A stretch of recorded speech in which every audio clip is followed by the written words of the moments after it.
ke mana kesudahan hidup Lumazah dan Humazah. Akhirnya mereka akan dicampakkan ke dalam neraka Hutamah. Kalla layunbazanna fil Hutamah. Wa ma adraka mal Hutamah. Jadi mereka kelak akan masuk ke dalam neraka Hutamah. Hutamah ni artinya memecahkan. Sebagaimana tadi saya kata, kalau kita baca humaz, ia menunjukkan sesuatu yang berlebihan.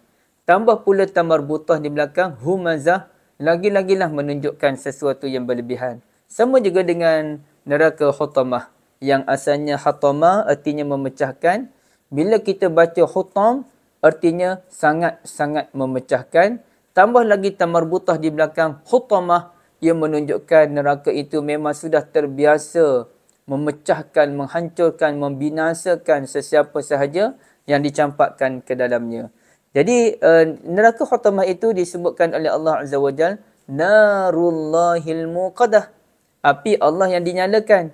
Jadi api neraka itu telah dinisbahkan kepada Allah Azza wa Jal. Narullah menunjukkan untuk menimbulkan kegerunan bahawa api itu dicipta oleh Tuhan yang Maha Kuasa, Allah Azza wa Jalla itu sendiri, sebagai satu amaran, jangan sekali-kali kamu bersifat Humazah dan Lumazah. Kelak Allah Ta'ala akan membinasakan kamu dengan menggunakan apinya sendiri.